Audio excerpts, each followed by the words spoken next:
愿我的祷告如香陈列在你面前，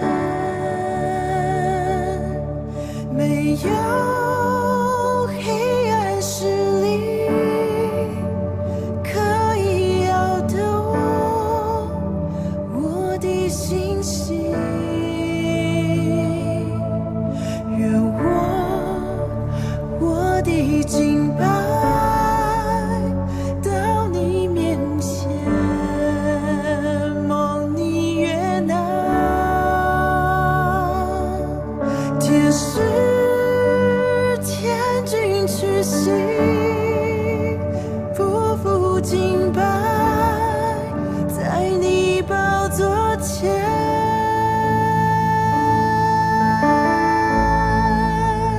打开天窗，打开天窗，愿我的祷告打开天窗，愿你充满你的荣耀，你的同在在这地。打开天窗，打开天窗，愿我的敬拜打开天窗，我们只要你的荣耀，你的同在在这地，在这地。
座前，是我藏身处。你必意的就地了歌，思念来环绕我。主，你是生命的源头，主，你是永恒的真光，在你圣洁的光中，我的自由已见光，充满我，接近我，在你宝座前有生命水涌流，更新医治我，充满我，接近我，在你宝座前有生命水涌流，更新医治我。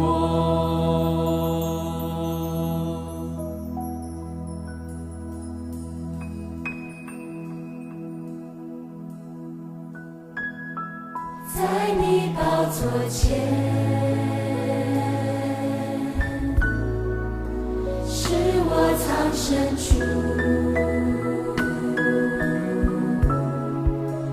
你必意的就地了歌，思念来环绕我。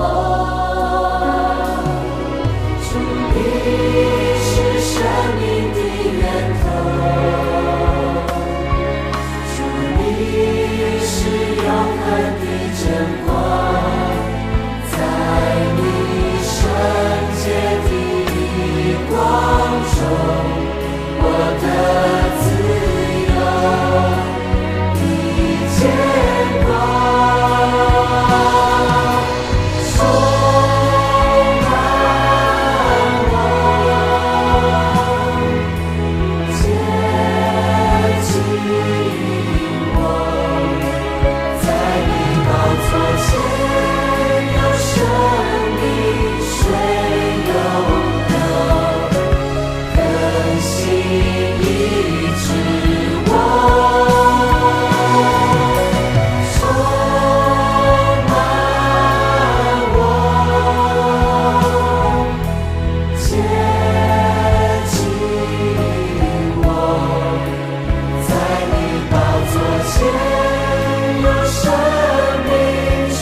宝座前有生命水涌流，更新医治我，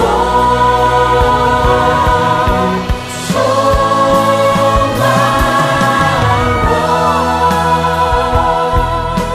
接近我，在你宝座前有生命水涌流，更新医治我，在你宝座前有生命水涌流，更新医治我，在你宝座前有生命水涌流，更新医治我，在你宝座前有生命水涌流，更新医治我。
万民啊，你们都要听，地和其上所有的，也都要侧耳听。主耶和华从他的圣殿要见证你们的不是。Dengarlah hai bangsa-bangsa sekalian, perhatikanlah hai bumi serta isinya. Biarlah Tuhan Allah menjadi saksi terhadap kamu, yakni Tuhan dari Bait-Nya yang kudus. Amin. 请大家站立，我们一起来唱第一首诗歌《真神在圣殿中》。 Jemaat diundang untuk berdiri, mari kita memuji Tuhan dengan pujian yang pertama, Allah Bapa hadir dalam bait suci-Nya.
家请坐，我们一起来祷告。 Jemaat dipersilakan duduk, mari kita bersatu di dalam doa. Tuhan Yesus, terima kasih Tuhan untuk penyertaan-Mu di dalam hidup kami. Terima kasih juga Tuhan untuk nafas kehidupan, kesehatan yang masih Kau anugerahkan kepada kami. Kami juga bersyukur Tuhan pada pagi hari ini kami masih boleh diberi kesempatan untuk melayani-Mu Tuhan. Sebentar lagi Tuhan kami akan memulai ibadah kami. Kami mohon Engkau yang menolong kami Tuhan, Engkau yang memimpin ibadah kami Tuhan. Dan setiap rangkaian ibadah boleh berjalan dengan lancar dan sesuai dengan kehendak-Mu. Terpujilah Engkau Tuhan, dalam nama Tuhan Yesus kami berdoa dan bersyukur. Amin. 在圣洁的神面前，我们以谦卑的心来认罪祷告。首先，我们来唱第2首诗歌《教会唯一根基》。 Di hadapan Tuhan yang Maha Kudus, marilah kita rendah hati mengakui dosa. Sebelumnya, marilah kita memuji Tuhan dengan pujian nomor 2, Dasar Gereja yang Esa.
在使徒行传第3章18一直到19节. Bapak Ibu yang terkasih dalam Tuhan, sebelum kita mengakui dosa kita di hadapan Tuhan, marilah kita membaca satu perikop firman Tuhan yang diambil dari Kisah Para Rasul 3 ayat 18 sampai 19. 我们一起来念。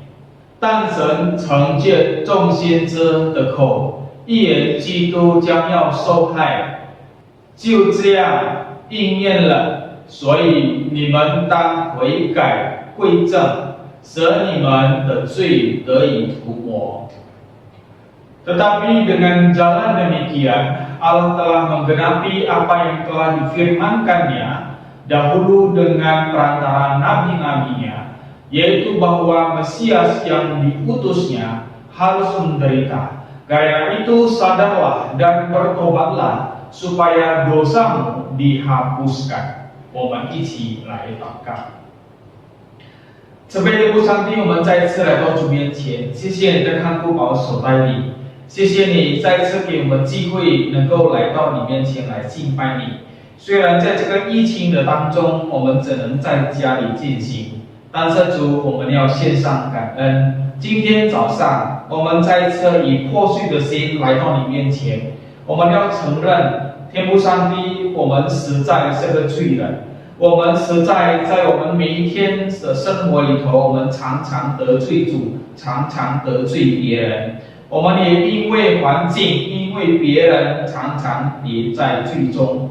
天父上帝，很多时候在我们每一天的日子里头，我们知道这个是罪，可是我们偏偏去做，我们真的很软弱。主啊，求主给我们力量。 给我们你的大能，你的真理，来教导、来告诉，甚至来警告我们什么叫做罪，好让我们的生命是远离罪恶的生命。天父上帝，今天早上我们也在这恳求主，借助你的宝血，借助你牺牲的爱，再一次赦免我们一切的过犯。求主更新我们，求主塑造我们的生命，也使用我们的生命能够成为众人的祝福。谢谢你垂听我们的祷告，我们将一切荣耀都归给主。如此祷告交托，奉耶稣基督的名祈求，阿们。我们一起来念主祷文。我们在天上的父，愿人都尊父的名为圣，愿父的国降临，愿父的旨意行在地上，如同行在天上。我们日用的饮食，今日赐给我们，赦免我们的罪，如同我们赦免得罪我们的人，不叫我们遇见试探，拯救我们脱离凶恶。因为国度、权柄、荣耀，全是父的，直到永远。阿们。请大家仍然站立，我们一起来宣读我们的信仰使徒信经。Jemaat dipersilakan tetap berdiri, marilah kita mengucapkan pengakuan iman rasuli. 使徒信经，我信上帝全能的父，创造天地的主。我信我主耶稣基督，上帝的独生子，因圣灵感应，由童贞女玛利亚所生，在本丢彼拉多手下受难，被钉于十字架，受死埋葬。第三天从死人中复活，升天，坐在全能父上帝的右边，将来必从那里降临，审判活人死人。我信圣灵，我信圣而公的教会，我信圣徒相通，我信罪的赦免，我信身体复活，我信永生。阿们。我们来齐经文。Mari kita beresponsorian. 教会生活，那许多信的人都是一心一意的，没有一人说他的东西有一样是自己的，都是大家公用。使徒大有能力，见证主耶稣复活，众人也都蒙大恩。内中也没有一个缺乏的，因为人人将田产房屋都卖了，把所卖的家银拿来放在使徒脚前，照个人所需用的分给个人。Cara hidup jemaat. Adapun kumpulan orang yang telah percaya itu, mereka sehati dan sejiwa, dan tidak seorang pun yang berkata bahwa sesuatu dari kepunyaannya adalah miliknya sendiri, tetapi segala sesuatu adalah kepunyaan mereka bersama. Dan dengan kuasa yang besar, rasul-rasul memberi kesaksian tentang kebangkitan Tuhan Yesus, dan mereka semua hidup dalam kasih karunia yang melimpah-limpah. Sebab tidak ada seorang pun yang berkekurangan di antara mereka, karena semua orang yang mempunyai tanah atau rumah menjual kepunyaannya itu, dan hasil penjualan itu mereka bawa dan mereka letakkan di depan kaki rasul-rasul, lalu dibagi-bagikan kepada setiap orang sesuai dengan keperluannya. 荣耀颂。 Gloria.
Saat ini kami persilakan Sinaga bersaudara untuk mempersembahkan sebuah pujian. Dalam Filipi 4 ayat 13, demikian firman Tuhan. Segala perkara dapat kutanggung di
Saudara-saudara, bacaan firman Tuhan akan dibacakan dari Yohanes pasal yang kedua ayat 13 hingga 22.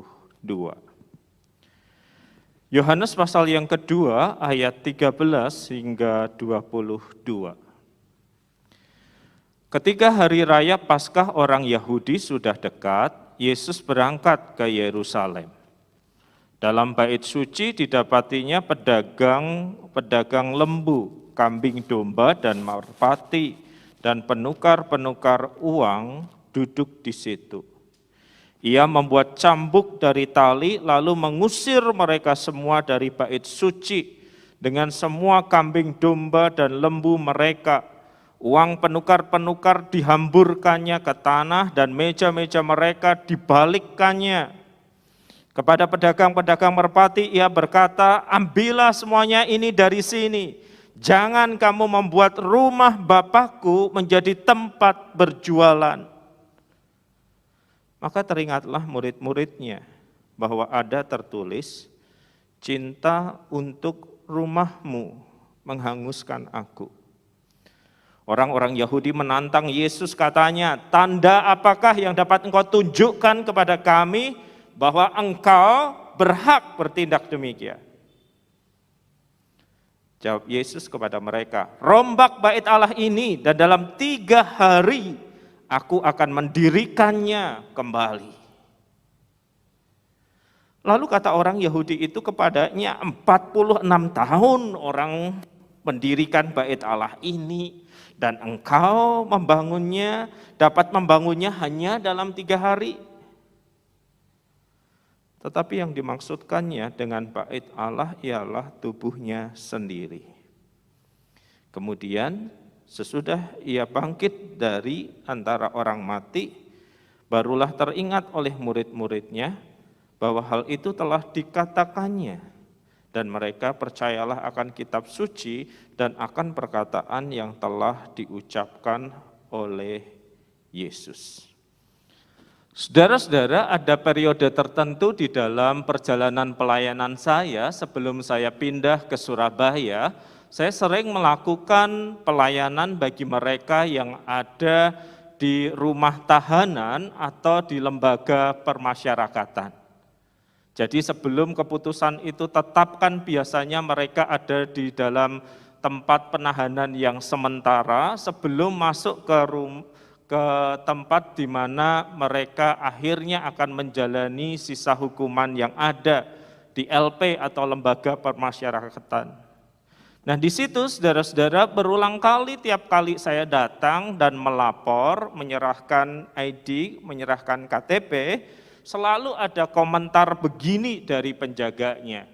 Ya sudah betul Pak Pendeta datang, didik mereka Pak Pendeta, didik anak-anak ini, kasih agama yang baik, ajaran yang sehat, supaya mereka nanti kalau keluar tidak melakukan kejahatan, supaya mereka nanti kalau kembali ke masyarakat bisa berguna untuk masyarakat. Jadi silahkan masuk Pak Pendeta, hajar mereka dengan kebenaran Alkitab supaya hidup mereka lurus dan benar. Selalu saudara-saudara saya mendengar kalimat yang kurang lebih sama. Kalimat yang bertitik tolak dari asumsi bahwa karena mereka kurang memahami ajaran agama, maka mereka membuat keputusan-keputusan yang salah dan keliru dan berujung di LP atau di rumah tahanan itu, saudara-saudara. Jadi asumsinya mereka ada di situ karena mereka tidak belajar agama dengan baik dan karena itu mereka tidak mengamalkannya, tersesat dalam perjalanan mereka. Tetapi saudara-saudara, kini kita berhadapan dengan situasi yang berbeda, saudara-saudara. Kita melihat, kita mendengar kabar, kita melihat fenomena orang agamanya apapun, saudara-saudara, ternyata juga bisa melakukan kesalahan dan kejahatan bahkan terhadap orang lain, saudara-saudara, ya. Kita melihat orang atas dasar keyakinan agama tertentu bisa saja saudara-saudara melakukan segala sesuatu untuk mencapai tujuannya, termasuk bahkan melakukan kekerasan, meledakkan bom di tempat-tempat tertentu, dan kemudian ketika tertangkap, Semuanya jelas didasarkan atas keyakinan agama tertentu. Sangat menguasai, sangat fasih tentang keyakinannya, lazim dan biasa mendengarkan ayat-ayat, tetapi toh perilakunya malah melukai, malah mencelakakan orang yang lain. Dan orang beragama yang seperti ini, saudara-saudara, ada di setiap kelompok agama. Kalau Anda membaca berita, melihat sejarah kekerasan, maka Anda akan menemukan di situ beberapa kekerasan atas dasar agama, keyakinan agama yang dimiliki bukan untuk mengasihi, tetapi untuk menghancurkan, untuk mengalahkan orang yang lain. Dan mereka ini ketika melakukan itu, mereka kan tidak ada di penjara kan, saudara-saudara. Kalau yang di penjara tadi dianggap kurang paham agama, karena itu melakukan hal yang salah. Yang di luar ini sangat paham agama, sangat fasih bicara ayat demi ayat. Tetapi toh dia melakukan kekerasan, tetapi toh dia melakukan kejahatan terhadap manusia yang lainnya. Jadi apa sebenarnya yang sedang terjadi, saudara-saudara? Yang dianggap kurang agama melakukan kesalahan dan kejahatan. Tetapi yang dalam tanda kutip mabuk agama juga bisa berpotensi melakukan kesalahan dan kejahatan yang sama. Dan bahkan kadangkala ketika ia melakukan kejahatan atau kekerasan kemanusiaan itu, kata-kata yang merupakan cerminan dari keyakinan tertentu akan diucapkan. Seolah-olah mengesahkan bahwa apa yang dia lakukan itu adalah hal yang benar dan tidak salah. Padahal melukai, menyakiti, bahkan membunuh manusia yang lain yang dijadikan, diciptakan oleh Tuhan. Dan hal yang seperti ini, saudara-saudara, beragama tetapi melakukan kekerasan kepada orang lain, beragama tetapi melakukan hal yang salah dan keliru terhadap orang lain, beragama tetapi memanipulasi orang lain untuk keuntungan sendiri, bukanlah fenomena yang baru, bukan? Di dalam zaman di mana Tuhan Yesus hidup, Bait Allah itu adalah pusat penyembahan bagi orang-orang Israel. Orang-orang Israel datang ke Yerusalem untuk beribadah di Bait Allah. Dan memang sudah ada aturan-aturan tertentu bahwa ketika mereka beribadah, mereka misalnya harus membawa binatang kurban. Yang paling miskin setidaknya bawalah burung merpati. Kalau punya lebih daripada itu, bawalah binatang yang lain untuk nanti dipersembahkan kepada Tuhan sebagai tanda bahwa saya berdosa, saya bersalah, saya memohon rahmat Allah. Sampai di sini tidak ada masalah, saudara-saudara. Sampai di sini tidak ada problem. Karena itulah yang Tuhan atur di dalam ketentuannya. Setiap orang yang beribadah harus mempersembahkan binatang kurban. Tetapi problemnya adalah, saudara-saudara, rangkaian acara itu berlangsung dari waktu ke waktu, dari tahun ke tahun, dan kemudian beberapa orang berpikir untuk mengambil keuntungan dari situasi seperti itu. Orang ingin beribadah kepada Allah, tidak ditolong, tidak dibukakan pintu, tidak dilancarkan jalannya, tetapi malah dimanfaatkan, malah dimanipulasi. Di sekitar Bait Allah itu ada meja penukar uang. Gunanya apa, saudara-saudara? Uang Romawi yang mereka bawa dinyatakan tidak berlaku di Bait Suci. Jadi dia harus tukar uang di situ dengan mata uang yang digunakan di Bait Suci. Anda sudah melihat potensi keuntungan yang ada? Kalau satu-satunya tempat penukaran uang yang sah itu di Bait Suci, tidak boleh ditukar di tempat yang lain, maka siapa yang menentukan kurs penukarannya? Ya para pedagang yang diberi hak berdagang di situ. Nah, para imam apakah mereka tidak melihat fenomena ini, tidak melihat pekerjaan ini, tidak melihat manipulasi ini, bahwa kursnya menjadi sangat mahal di Bait Suci? Ya pasti lihat saudara-saudara, mereka yang memberi hak para penukar uang itu untuk ada di situ. Kalau tahu ada pemerasan, kalau tahu ada ketidakadilan, kalau tahu ada penindasan, kok diem saja? Ya karena imam pada waktu itu juga mendapatkan keuntungan, bukan saudara? Kalau kamu diberi keistimewaan berdagang, bertukar uang di bait suci, kamu dapat keuntungan tinggi, dimonopoli, ingat sama yang memberi kekuasaan itu kepadamu. Jadi ketika mereka hendak beribadah kepada Tuhan, ketika mereka hendak menyembah Tuhan, mereka sudah berhadapan dengan satu sistem yang dibuat manusia yang mengambil keuntungan maksimal dari diri mereka. Lalu mengapa ada para pedagang binatang-binatang kurban yang ada di situ, saudara-saudara? Karena tentu saja mereka boleh membawa binatang kurban mereka sendiri. Mereka sebagian miskin boleh membawa merpati mereka, atau mereka boleh membawa lembu, kambing, domba mereka, silahkan, tidak dilarang. Tetapi kan binatang yang akan dipersembahkan ini harus dapat stempel layak, sempurna, beres. Baru boleh kemudian dipersembahkan. Siapa yang memberi stempel ini selain dari para pemuka agama, para imam yang ada di situ? Anda sudah melihat potensi keuntungan di sini? Setiap binatang yang dibawa dari jauh, dipilih baik-baik, dirawat dalam perjalanan supaya bisa dipersembahkan, tinggal di stempel tidak layak.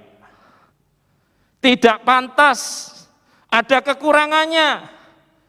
Maka mereka harus satu membawa pulang kalau niat perjalanan jauh, atau membeli binatang yang tersedia di situ. Mereka jual punya mereka yang dinyatakan tidak layak dengan harga yang murah, dan mereka harus membeli binatang yang sama yang sudah distempel layak dengan harga berkali-kali lipat. Dan ketika mereka nanti pergi, binatang yang tidak layak ini stempelnya sudah dicap jadi layak. Itulah sebab saya, saudara-saudara, Tuhan Yesus yang selalu digambarkan begitu lembut, begitu murah hati, begitu penuh pengertian, begitu pengampun, menjadi begitu marah ketika ia ada di bait suci. Orang datang untuk menyembah, memuliakan Allah, orang datang untuk mengakui segala salah dan dosanya, malah dimanipulasi, malah dirampok, malah dicuri, dan itu tidak terjadi jauh di perjalanan, itu terjadi di bait Allah. Makanya Yesus membuat cambuk dari tali, mengusir mereka semua, dan meja uang-uang penukar itu dihamburkannya, meja itu dibalikkannya dengan segala kemarahan yang luar biasa. Di bagian yang lain Tuhan Yesus berkata, engkau membuat rumah Bapakku menjadi sarang penyamun, rumah doa menjadi rumah bagi penjahat. Kini kita bisa mengerti bukan kemarahan Yesus itu? Kini kita bisa memahami bukan? Mereka yang diberi kesempatan untuk mengelola peribadahan, mereka adalah orang yang tahu agama, fasih teks kitab suci, tetapi begitu nafsu menguasai diri mereka, mereka tidak melihat orang lain sebagai penyembah, mereka melihat orang lain sebagai komoditi. Dan itu berlangsung bertahun-tahun, berlangsung berulang kali, dan itu terus terjadi. Dirampok di bait suci, dimanipulasi di bait suci, akibat kolusi antara pemuka agama dan pedagang. Pedagang yang memanfaatkan agama, pemuka agama yang berjualan pengaruh, kuasa, dan wibawanya. Yesus begitu marah kepada mereka. Yesus begitu marah terhadap orang-orang yang berjualan ini, Yang dimanipulasi bukan hanya orang-orang yang besar, yang kaya, yang punya uang, tetapi yang dimanipulasi juga mereka yang karena kemiskinannya cuman bisa membawa merpati. Itu pun dinyatakan tidak layak, harus dijual dengan harga murah, harus beli merpati lagi dengan harga yang mahal. Yesus sangat marah terhadap situasi ini. Saudara-saudara, apa sih yang sebenarnya terjadi sehingga para pemuka agama waktu itu memilih berkolusi untuk mendapatkan keuntungan jasmani? Pengetahuan mereka tentang ayat-ayat pasti banyak, ritual telah menjadi gaya hidup mereka sehari-hari, dan apa yang menyebabkan perilaku hidup mereka dalam hidup sehari-hari kok enggak sesuai antara pengetahuan dan ritual itu.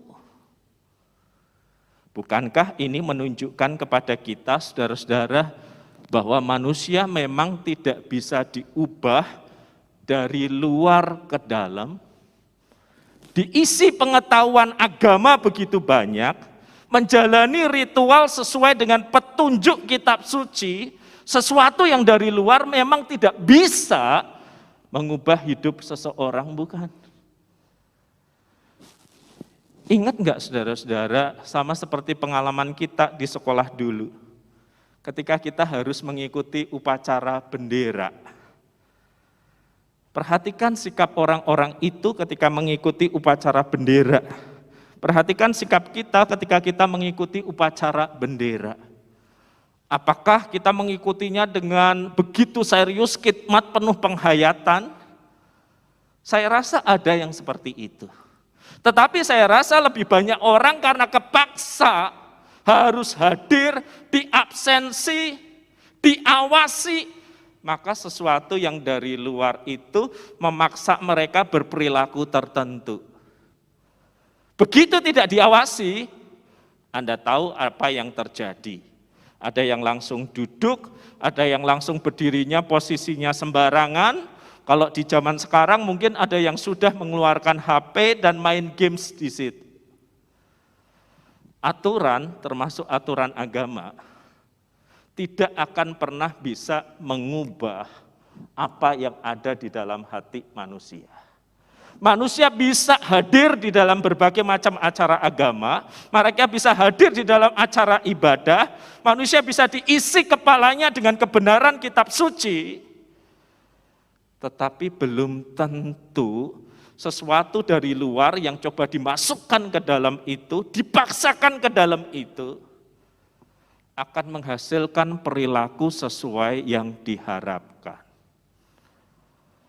Bukankah secara umum kita memahami ketika kita membaca indeks korupsi antara bangsa-bangsa, bangsa-bangsa yang terkenal religius, beribadah, skornya tidak lebih baik dibandingkan bangsa-bangsa yang dipandu oleh nilai-nilai kemanusiaan universal, kan saudara?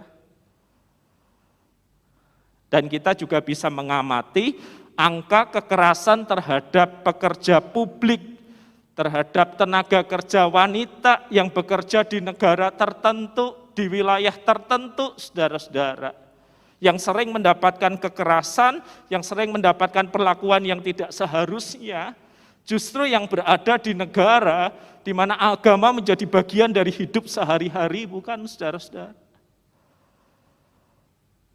Dan sekali lagi fenomena seperti ini bukan hanya terjadi kelompok agama tertentu, bukan. Tetapi juga di kekristenan juga ada yang seperti ini, bukan. Atas nama kekristenan, atas nama agama, sebuah kelompok tertentu di Afrika itu juga menyerang dan menghancurkan kemanusiaan yang lain, bukan, saudara-saudara? Iya, sesuatu yang datang dari luar, keharusan untuk beribadah, doktrin yang coba ditanamkan di kepala, akan selalu gagal mengubah manusia. Manusia tidak bisa diubah oleh aturan, manusia hanya bisa dipaksa, tetapi dia tidak akan bisa diubah oleh sesuatu yang berasal dari luar dirinya. Itulah sebabnya saudara-saudara ketika orang-orang Yahudi itu menantang Yesus, tanda apakah yang dapat engkau tunjukkan kepada kami bahwa engkau bertindak demikian, bahwa engkau berhak bertindak demikian? Maka jawab Yesus kepada mereka, rombak bait Allah ini dan dalam 3 hari aku akan mendirikannya kembali. Ketika orang berkata, oke, apa hakmu untuk menegakkan apa yang salah dan keliru? Yesus mengatakan rombak bait Allah ini dan aku akan mendirikannya kembali. Dan orang-orang segera menjawab yang pemikirannya masih tentang bangunan, yang pemikirannya masih tentang sesuatu yang dari luar, yang pemikirannya masih tentang ritual, langsung menjawab, 46 tahun orang mendirikan bait Allah ini dan engkau dapat membangunnya dalam 3 hari. Pikiran mereka masih tentang bangunan, pikiran mereka masih tentang ritual. Ketika Yesus berbicara tentang sesuatu yang lebih mendasar, kewajiban agama tidak bisa mengubah seseorang, pengetahuan tentang kitab suci tidak bisa mengubah seseorang. Yang bisa mengubah seseorang adalah ketika mereka berjumpa dengan Kristus yang dalam 3 hari lewat pengorbanannya, lewat kematian dan kebangkitannya, membenahi sesuatu yang lebih mendasar. Bukan aspek kata atau perilaku, tetapi aspek hati yang terdalam, yang sudah dirusak oleh kuasa dosa itu. Ketika mereka masih percaya bahwa bangunan dan sistem bisa mengubahkan hati orang, Yesus melihat problemnya lebih mendasar lagi. Bait Allah itu yang ia maksudkan ialah tubuhnya sendiri, tubuh Kristus yang diserahkan sebagai kurban. Dan karena itu semua manusia mendapatkan penyucian hati. Semua manusia merasakan pendamaian di dalam kuasa darahnya. Dan itu sebabnya Yohanes Pembaptis pernah menunjuk kepada dia dan berkata, lihatlah anak domba Allah yang menghapus dosa dunia. Dan itulah sebabnya bagi mereka yang sudah percaya kepada Kristus, Paulus pernah menegaskan, tidak tahukah kamu bahwa tubuhmu adalah bait Roh Kudus yang diam di dalam kamu, Roh Kudus yang kamu peroleh dari Allah, dan bahwa kamu bukan milik kamu sendiri. Bagi Yesus, perubahan itu harus dimulai dari hati dan pikiran manusia yang sudah dirusak kuasa dosa. Bagi Yesus, tanpa penyucian hati dan pikiran manusia, maka aturan kitab suci yang baik dan benar itu dibelokkan untuk keuntungan pribadi. Bagi Yesus, tanpa penyucian hati dan pikiran, bait Allah yang seharusnya mengingatkan akan kesucian Allah itu dipakai untuk keuntungan ekonomi. Bagi Yesus, tanpa penyucian hati dan pikiran itu, maka manusia akan menggunakan agama, ayat-ayat suci demi memuaskan hawa nafsu pribadi. Dan ini yang Yesus lakukan. Dia menyucikan hati dan pikiran manusia melalui pengorbanannya di atas kayu salib. Dia robohkan sistem bait suci itu dengan mengorbankan dirinya agar hati dan pikiran manusia bisa disucikan dari segala dosa dan kesalahan. Dan itu yang dia katakan, rombak bait Allah ini dan dalam 3 hari penderitaan, kematian dan kebangkitannya, dia mendirikan kembali. Bukan sebuah bangunan, tetapi sebuah bait suci, sebuah rumah di hati dan pikiran orang-orang yang percaya kepadanya. Saudara-saudara, suatu kali saya mengisi sebuah acara Zoominar untuk gereja tertentu. Dan saya sudah mengatakan kepada mereka, nanti kalau sudah selesai, silahkan kalau ada yang mau bertanya jawab lewat chatting, atau kalau Anda merasa itu sangat pribadi, silahkan chattingnya yang personal. Dan kemudian ada satu chat yang masuk. Dia bilang, saya tidak ingin bertanya, saya hanya ingin curhat.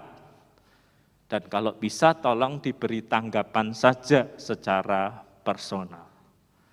Cukup panjang saudara-saudara, tetapi intinya dia berkata seperti ini. Dulu sebelum saya jadi Kristen Pak, yang penting untung apa saja saya jalani.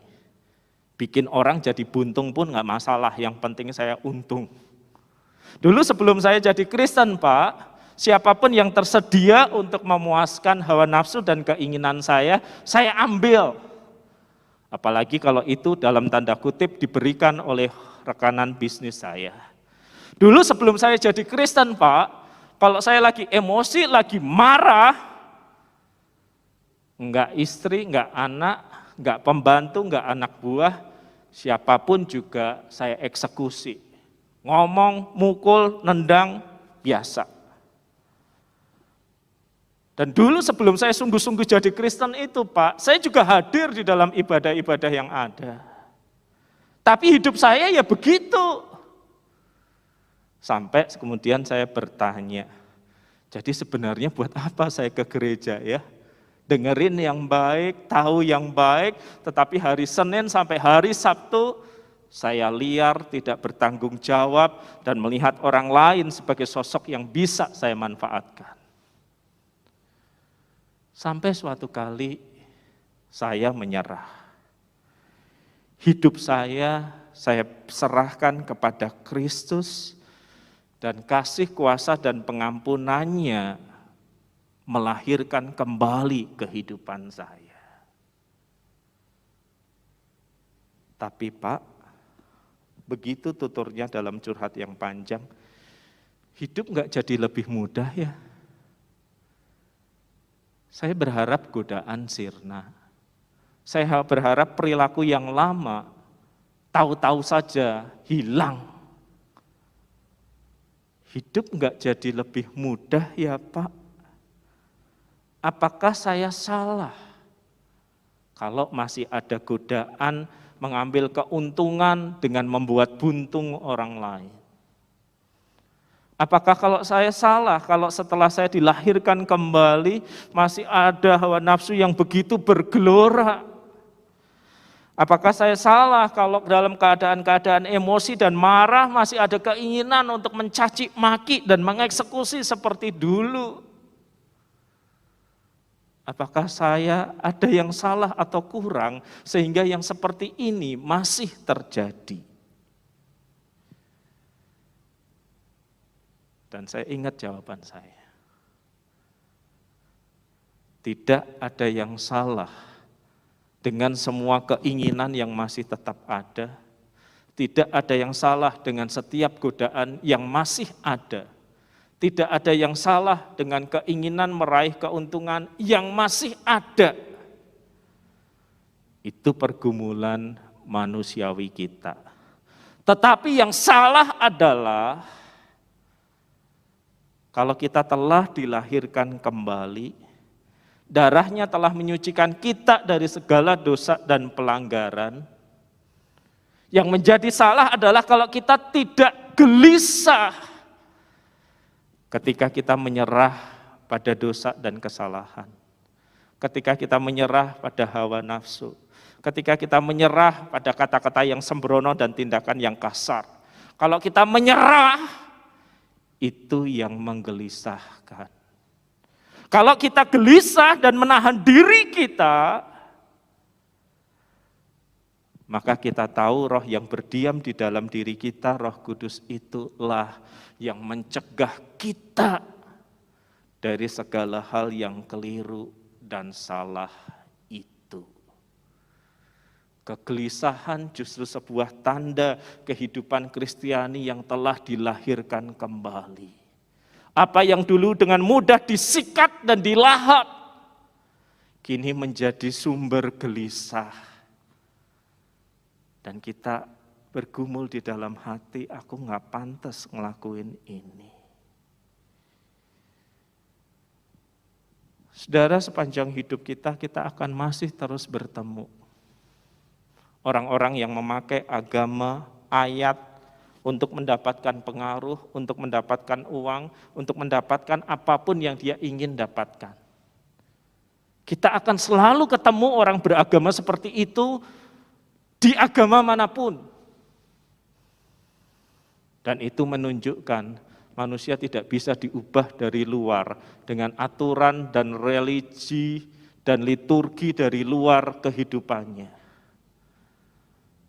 Tetapi kita enggak harus seperti itu. Kita bisa menyerahkan hidup kita ke dalam tangan Kristus, dan Dia akan merombak kembali hati dan pemikiran kita melalui pengorbanannya. Dan di dalam hidup kita yang tak sempurna itu, karena pengorbanan Kristus, berdiamlah Roh-Nya yang suci, yang memimpin hidup kita. Semoga itu yang terjadi dalam kehidupan Anda dan dalam kehidupan saya. Mari kita berdoa. Biarlah kami disadarkan dan diingatkan kembali. Liturgi, ibadah, ayat-ayat suci tidak akan pernah bisa mengubah kami dari luar ke dalam. Tetapi pembaharuan hidup itu dimulai dengan karya Kristus. Pembaharuan hidup itu dimulai dengan pengorbanan Kristus. Dan kami percaya pada pengorbanan itu. Roh Kudus melahirkan kami kembali. Dan di dalam diri kami berdiamlah Roh yang suci itu, yang mengubahkan kami dari dalam keluar. Tolonglah kami ya Tuhan. Kami akan terus bergumul dengan godaan selama kami hidup di dalam dunia ini. Tapi biarlah tubuh kami yang adalah bait-Mu, yang adalah rumah-Mu, dan di dalam tubuh ini berdiam Roh yang suci itu, yang suaranya kami dengar dan kami turuti. Amin. 我们一起来唱第3首诗歌，教会要和睦，来回应上帝的话，一边说奉献。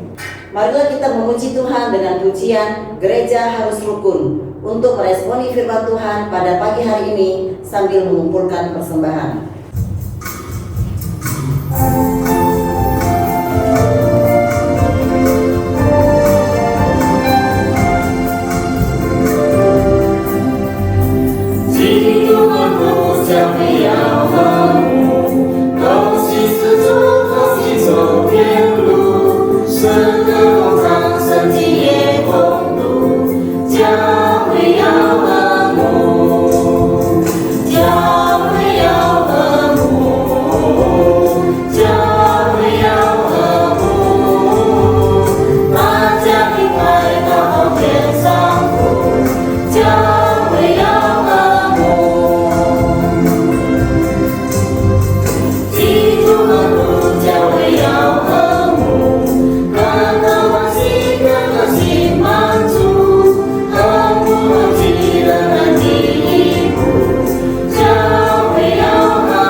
来唱最后一首诗歌，同心侍奉主。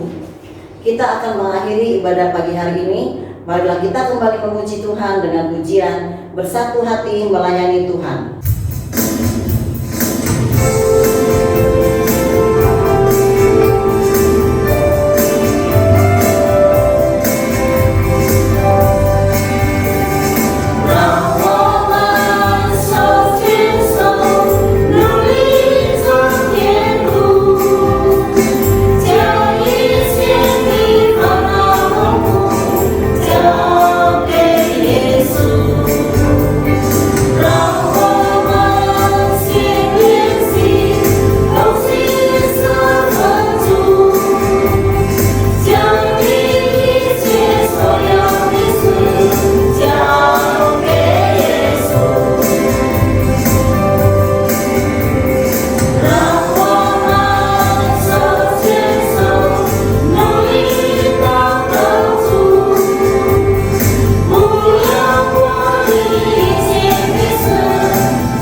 Doxologi.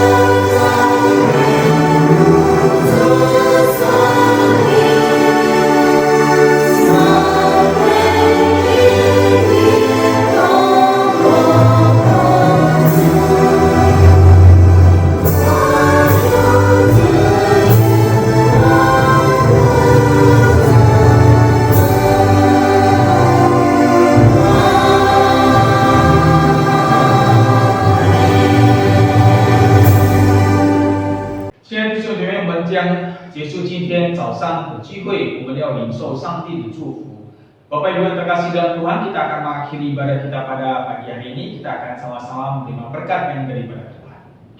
但愿我们主耶稣基督的恩惠、上帝的慈爱怜悯、圣灵的感动与充满，常与大家同在，从今时直到永永远远。Kiranya anugerah daripada Tuhan kita Yesus Kristus, kasih sayang dari Allah Bapa di surga, serta persekutuan dengan Roh Kudus yang selalu menyertai, melindungi dan memberkati saudara-saudari sekalian, mulai pagi hari ini, besok sampai selama-lamanya. Amin.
Shalom bagi kita semua yang sudah mengikuti ibadah umum pagi ini. Kiranya berkat Tuhan senantiasa melimpah di dalam kehidupan kita selama-lamanya. Kami terus menghimbau kepada jemaat sekalian untuk setia dan disiplin mengikuti ibadah setiap hari Minggu. Pagi jam 10 melalui situs YouTube. Bapak Ibu terkasih dalam Tuhan, kita akan mengadakan ibadah malam Jumat Agung, yaitu ibadah memperingati, mengenang kembali penderitaan Tuhan Yesus pada saat Dia datang ke dalam dunia. Kenapa Dia datang ke dalam dunia? Kenapa Dia rela mati tersalib di atas kayu salib? Marilah kita sekali lagi bersama-sama untuk mengenangnya. Itu semua dilakukan adalah karena Dia begitu mengasihi kita, karena Dia ingin menyelamatkan kita dari belenggu dosa. Kita akan mengadakan ibadah malam Jumat Agung hari Jumat tanggal 2 April malam pukul 7.30 melalui situs YouTube. Kiranya kita semua bisa mengikutinya dengan hikmat. Kemudian hari Minggunya tanggal 4 April pukul 10 pagi kita akan mengadakan ibadah Paskah, yaitu hari kebangkitan Tuhan Yesus dari antara orang mati, menyatakan kemenangannya atas maut. Bapak Ibu terkasih dalam Tuhan, biarlah melalui acara ini kita juga bisa merasakan kasih Tuhan, berkat Tuhan, bahkan kuasa Tuhan di dalam kehidupan kita. Bapak Ibu terkasih dalam Tuhan, selama masa pandemi ini di dalam acara ibadah umum GMI Titus ada mengadakan kuis berhadiah dengan tujuan agar kita lebih semangat dan serius mengikuti ibadah. Marilah kita semua mengambil bagian dalam kuis ibadah ini setiap hari Minggu selesai ibadah. Jadi marilah kita mengikutinya bukan hanya semata-mata ingin hadiahnya, tetapi marilah kita serius mengikuti ibadah dari awal hingga pada akhirnya. Nah, tentu untuk mendapatkan hadiah ada syaratnya, ada ketentuannya. Yang pertama adalah jawaban harus benar semua. Yang kedua hanya berlaku bagi yang mengikuti ibadah on time pagi jam 10. Kemudian yang ketiga, jawaban kuis wajib dikumpulkan maksimal 15 menit selesai ibadah. Jadi Bapak Ibu yang terkasih di dalam Tuhan, marilah kita dengan semangat mengikuti ibadah hari Minggu setiap hari Minggu pagi jam 10. Bapak Ibu yang terkasih dalam Tuhan, berkat Tuhan yang terus berlimpah dan menyertai kita hingga pada hari ini. Oleh sebab itu, sebagai ucapan syukur kita kepada Tuhan, marilah kita jangan lupa memberikan persembahan yang seharusnya kita berikan, karena itu semuanya adalah milik Tuhan. Oleh sebab itu, Bapak Ibu yang terkasih dalam Tuhan, marilah memberikan yang terbaik dan memberikannya dengan sungguh-sungguh. Bisa ditransfer ke BCA 84300455556 atas nama Mariana, atau bagi kita yang sering menggunakan aplikasi OVO bisa mentransfernya juga ke nomor 0812635736 atas nama Mariana. Percayalah, pada saat kita memberikan dengan sungguh-sungguh, Tuhan akan semakin memberkati kita. Kami juga terus menghimbau kepada kita semua, jangan lupa mengikuti persekutuan doa setiap hari Selasa malam jam 7.30 melalui situs YouTube. Marilah kita bisa tetap mengambil waktu untuk berdoa bersama, memuji Tuhan dan belajar firman Tuhan. Kiranya Tuhan melalui persekutuan doa ini kita terus dipersatukan, kita terus dikuatkan, dihibur, terlebih di masa-masa pandemi ini. Bagi kita yang memiliki anak-anak dari PG sampai SD, jangan lupa menghimbau mereka mengikuti kegiatan anak sekolah minggu online setiap hari Minggu pagi jam 8 yang akan dipimpin oleh guru-guru sekolah minggu dengan kegiatan-kegiatan yang mengasihkan, dan juga ada kuis berhadiah melalui situs YouTube. Biarlah anak-anak dari kecil kita bawa ke hadapan Tuhan. Kiranya Tuhan terus menyertai, memimpin mereka hingga pada dewasanya nanti. Dan bagi kita di rumah ada anak muda-mudi, marilah kita menghimbau mereka mengikuti kegiatan pemuda-mudi setiap hari Minggu malam jam 7.15 yang akan dipimpin oleh Chantal Thea melalui aplikasi Zoom, aplikasi Google Meet, dan juga mungkin YouTube. Para muda-mudi sekalian, janganlah oleh karena masa pandemi ini atau karena kegiatan itu selalu dengan online, kita merasa bahwa itu semuanya tidak begitu efisien atau itu tidak puas kita ikuti, jangan berpikiran seperti itu. Tetapi marilah kita ikuti sebagaimana mestinya sebagai seorang pemuda, bukan karena kesempatan hari Sabtu, hari Minggu berkeliaran, jangan. Tetapi marilah kita semakin mendekatkan diri kepada Tuhan, karena jangan lupa bahwa hari Tuhan sudah semakin dekat. Kiranya melalui kegiatan-kegiatan muda-mudi kita semakin mengerti akan kehendak Tuhan di dalam kehidupan kita. Bapak Ibu yang terkasih dalam Tuhan, marilah kita tetap mengikuti protokol kesehatan yang dianjurkan oleh pemerintah untuk memutus mata rantai virus corona ini dengan selalu menjaga jarak antara satu dengan yang lainnya, selalu memakai masker dan face shield, rajin cuci tangan, makan makanan yang berprotein dan bergizi, kemudian ambil waktu untuk olahraga dan sementara menahan diri untuk tidak terlalu sering berada di tempat keramaian. Atau untuk menahan diri, jangan berpikiran dulu untuk pergi bertamasya.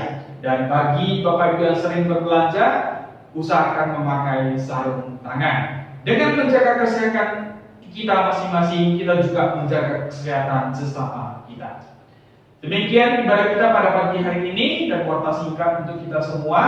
Kita akan berjumpa kembali di ibadah online minggu depan. Tuhan memberkati.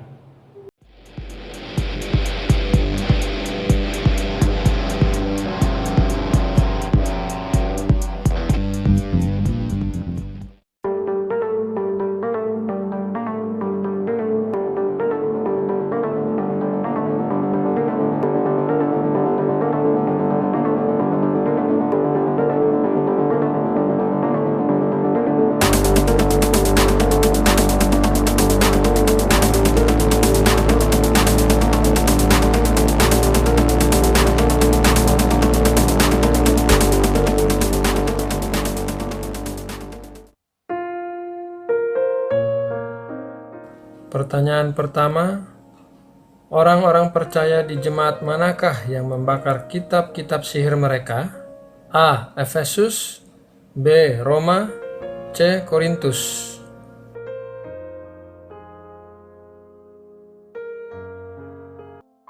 Dua. Siapakah yang membakar ladang jelai Yoab hanya untuk menarik perhatiannya? A. Moab, B. Absalom, C. Simson.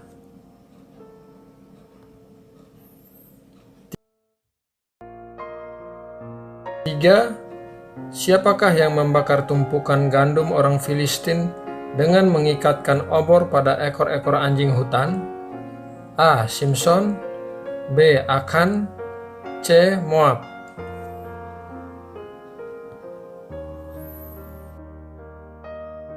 4. Siapakah nama Raja Babel yang pasukannya membakar rumah Tuhan, rumah raja, dan semua rumah di Yerusalem? A. Firaun, B. Simri, C. Nebukadnezar.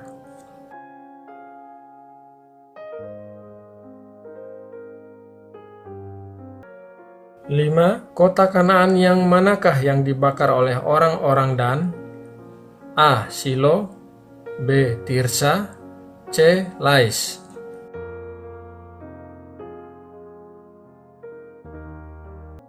6. Siapakah orang Israel yang barang-barangnya dibakar setelah ia dilempari dengan batu sampai mati? A. Akan, B. Benyamin, C. Yakobus.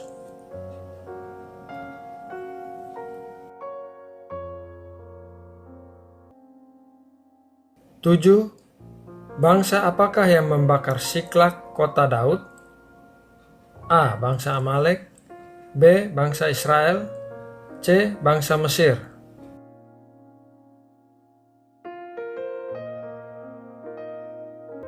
8. Siapakah raja yang bunuh diri dengan membakar istananya, padahal ia sendiri berada di dalamnya? A. Simri, B. Nebukadnezar, C. Firaun.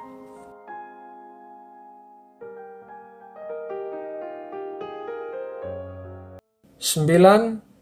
Siapakah raja yang membunuh 1000 warga kota Menara Sikeme dengan membakar liang di bawah kuil El-Berit? A. Nebukadnezar, B. Daud, C. Abimelek.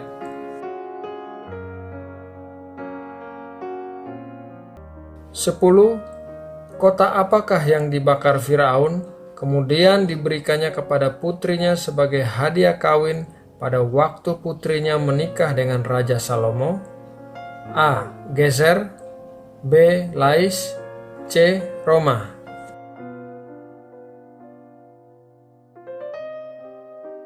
Sebelas. Suku Israel manakah yang merebut dan membakar Yerusalem? A. Yehuda, B. Lewi, C. Simeon.